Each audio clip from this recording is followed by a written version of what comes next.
Today I'm moving a bit more into the underground than I did with other album rankings. Battlelore from Finland were formed at the end of the 90s. They became pretty soon one of my favorite epic fantasy bands. Within 9 years from 2002 till 2011, they produced no less than 6 studio albums and 3 live discs, quite an impressive output. But they were eventually suffering from a bit of a burnout and decided to take a long break. It lasted for 10 years until they returned with their 7th studio album in 2022. Battlelore are setting their works in the world Tolkien created with Lord of the Rings. Some people will suspect that the band was jumping a bandwagon here because the movies were huge. But the first movie of the Jackson trilogy came out 2 or 3 years after the band was formed, and their ideas were even going back much further to reading the books as teenagers. Anybody calling Battlelore trendy or commercial will probably be visited by a nasty orc with a spiked club. You have been warned. Now, let's go.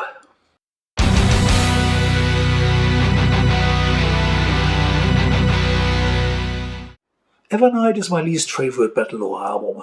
Nothing's particularly gone wrong, but apart from the good opening track House of Heroes and the unusual folky groove of Longing Horizon, I find not much to praise here. I think that simply the ideas for the songs were not as good as on some of the other albums. Naturally, the band doesn't agree with me on that one. Maria, the keyboard player, commented in an interview as follows.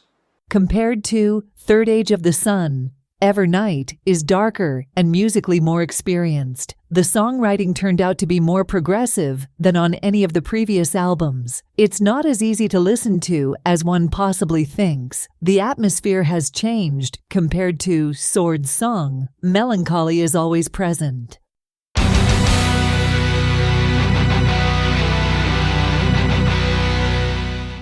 Undecided is the first word that comes to my mind when I must describe where the shadows lie.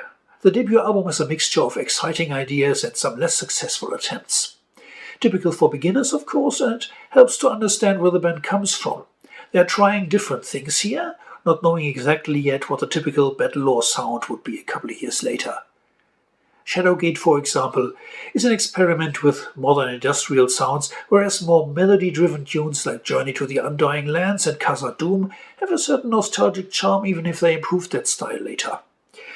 Yuri explained the origins of the band in an interview. I used to play in some Finnish black metal bands. Then I decided to found my own band, and I wanted it to sound symphonic and epic, and mixed with female and male vocals. I also loved Tolkien's books of Middle-earth a lot, so the plan was to add this theme into my music.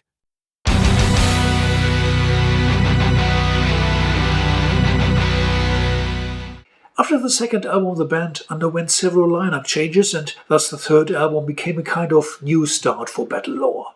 Lead singer Patrick was replaced by Tommy, and with sweet tunes like Elves of Luva and Gwaith I Myrdain, the musical changes to more melody are obvious but work very well for me.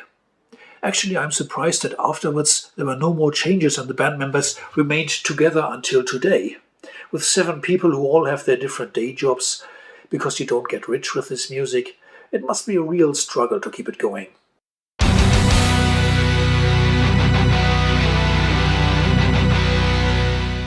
After their 10 years break, Battlelore returned with this new album. I would describe it as more melancholic in tracks like Elven King, almost ethereal in Firekeeper, sometimes a bit groovier in Homecoming. Minas Morgul is a dynamic opener and my personal fave, next to Mirrormere that evolves from a melodic beginning into a more powerful tune. The reviews were quite mixed. I quote 2 examples here. The return of the shadow crawls along unbearably ponderous and viscous. The growls of Tommy McCanon are supposed to transport aggressiveness into the shallow sound structure, but that doesn't work at all with these unbearably monotonous compositions. Highlights or outstanding moments are sought in vain. Battlelore rely fully on atmosphere, but it doesn't want to build up at any time. If you give the new work of Battlelore some time, a successful and exciting concept album with many details and good ideas will unfold.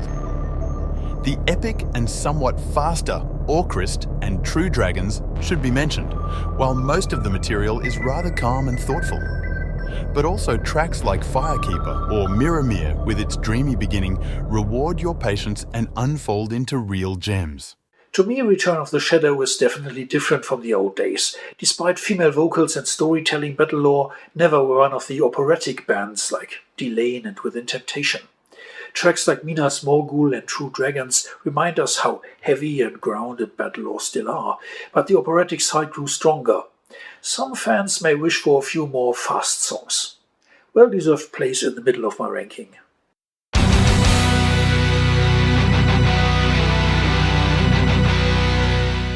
The Last Alliance was a big step up from the previous Evernight. Third Immortal is a powerful opener, followed by great tracks like Exile the Daystar, Green Dragon and The Star of High Hope.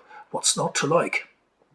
And you get the second live DVD of the band included in this package, while the first live DVD had been a separate release.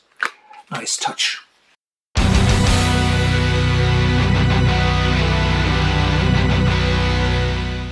I think the second album, Sword Song, is the heaviest Battlelore album. Sons of Riddermark became a live favorite, but also Buccaneers Inn, Dragon Slayer or Attack of the Orcs kick some serious ass.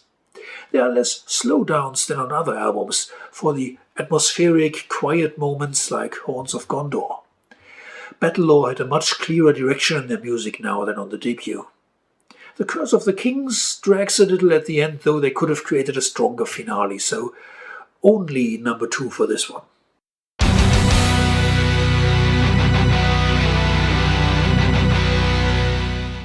Doombound is a concept album, more round as a whole album than others. Probably it's the Battlelore album I played most often because there is a feeling of enjoying the whole epic. Iron of Death is a powerful tune which reminds you why it says Battle on the band name. Enchanted is just what it says, some beautiful singing of Kaiser. Olden Gods is more relaxing and rocking. Doombound, the title track, is the final epic before an instrumental Kierlo is pacifying us at the end. This mixture works perfect for me.